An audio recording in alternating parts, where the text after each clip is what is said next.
Harness racing is as old as the ages, yet as new as tomorrow. The sport has flourished for more than 200 years, evolving from dashes down country roads to the billion-dollar spectacle it is today. Trotters and Pacers, collectively known as standardbreds, became a distinct breed in the early years of this century. The word standardbred coming from the requirement that a horse had to trot or pace a mile within a standard of time in order to be registered for breeding. Harness racing, right from the start, had its stars. Names like Flora Temple, Dan Patch, Greyhound, and Niatross have thrilled millions. Drivers like Bud Doble, Pop Gears, Del Miller, and Bill O'Donnell are among the stars past and present.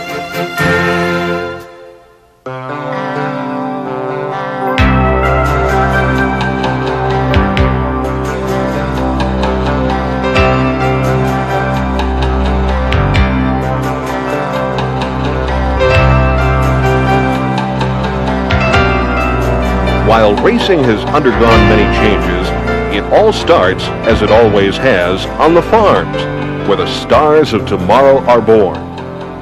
A mass of wobbly legs, the foal's appearance shows little grace, nor evidence of the blood of champions coursing through his veins.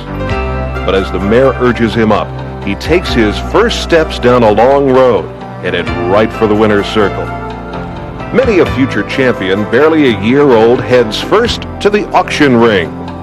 Pampered by his handlers, the yearling is inspected by cautious buyers who hope their bid will be the one that takes him home. Having passed the first milestone of his career, the yearling gets down to the business for which he was bred, racing. There are new sights and sounds around the training barn, but the standardbred is an apt pupil and soon learns his lessons. He's now ready to step onto the track for the first time. And on the track, he'll spend hundreds of hours in training, building stamina, strength, and speed along the way. At a busy training center, horses jog clockwise along the outer edge of the track to warm up, and race counterclockwise along the inside rail when going at a faster clip. It's a traffic pattern observed at all tracks.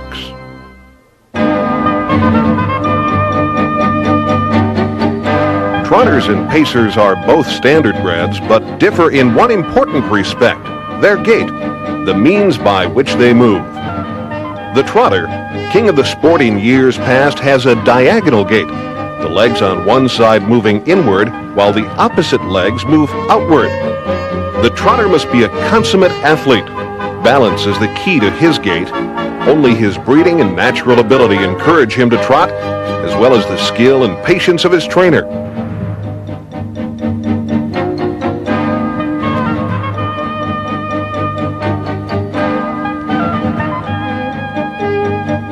Pacers, who now outnumber trotters nearly 5-1, have a powerful piston-like stride. The legs on the right side move forward together while the left legs thrust backward. The result is a side-to-side movement which speaks of power and of speed. You can spot the pacer easily. Most wear hobbles, leather or plastic straps around the upper legs, encouraging them to pace.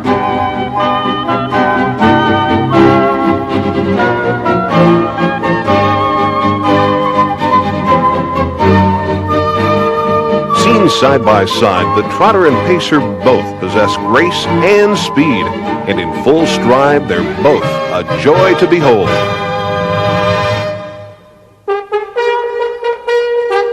One of the most important lessons the young standardbred learns is about the starting gait.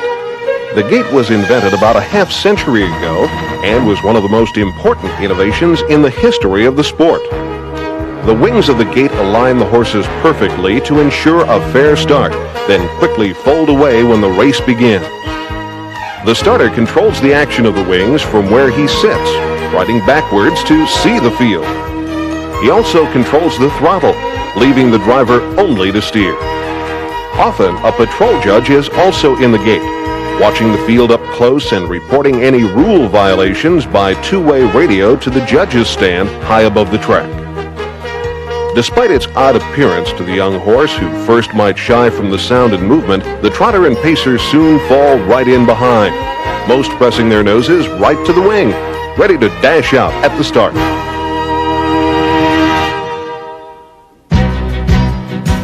The harness horse is really the star player on what could be called a racing team. The trainer then would be the coach, the man or woman in charge of every aspect of preparing the horse to race at his best. Most often, the trainer is also the driver, the quarterback of the team, calling the shots during the race and making the split-second decisions that can mean victory. The racing team also has a team doctor, the veterinarian. He treats racing and training injuries, as well as looking after the general health of the horse almost on a daily basis. Regular care also means spotting potential trouble before it means further injury or illness. Another important team player is the blacksmith, more properly called a farrier. They say a horse is built from the ground up, and proper shoeing can encourage speed, discourage injury, and offer protection to the feet and legs.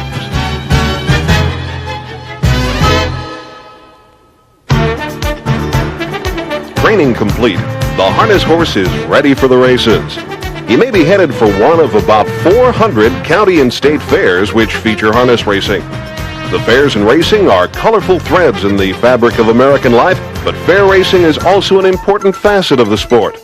Annually, millions of dollars are up for grabs at the fairs, and many of these events are among the richest and most important in racing. The Little Brown Jug, Fox Stake, and World Trotting Derby offer hundreds of thousands of dollars in purses and attract as many as 50,000 fans who see the finest competition harness racing can offer. But for most fans and horsemen, harness racing means prime-time excitement at one of nearly 100 tracks that comprise racing's major leagues. From New York to L.A., Bangor to Pompano Beach, and coast to coast in Canada, nearly 30 million fans turn out each year to cheer for their favorites and, of course, to speculate a bit on the outcome. But before he races at any of the major tracks, the standardbred must prove himself in the qualifying race. These non-betting and non-purse events, generally held in the morning hours, determine whether he can trot or pace the entire mile without breaking stride, and do so within a set standard of time. If he can, he's ready to race before the betting public. For the equine athlete, a night at the track actually begins hours before post time. His racing regimen begins with a light jog to start the loosening up process, a couple of light trips around the track, perhaps about 2 hours before his race. About an hour to post, it's back to the track to warm up a mile, going along the inside rail at a pace just a bit slower than he'll go in the race. After that, it's back to the paddock for a bath and breather before the marshal calls them out for the race. Despite the pre-race activity, he's got his ears pricked and bounces through his final warm-up before heading to the starting gate.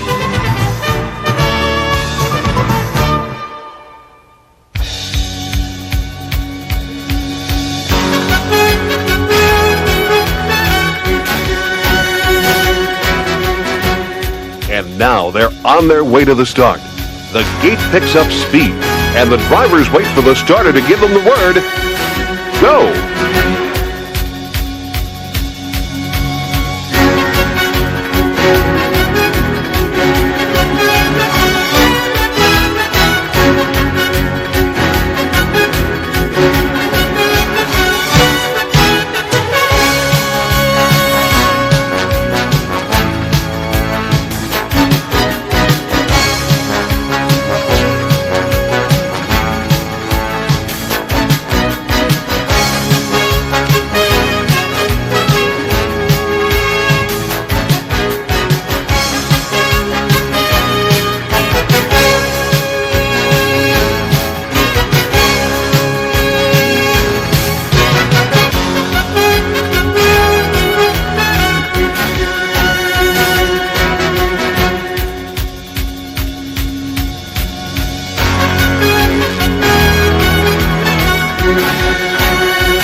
High above the track, the judges, the referees of racing, have kept an eye on every step of the mile.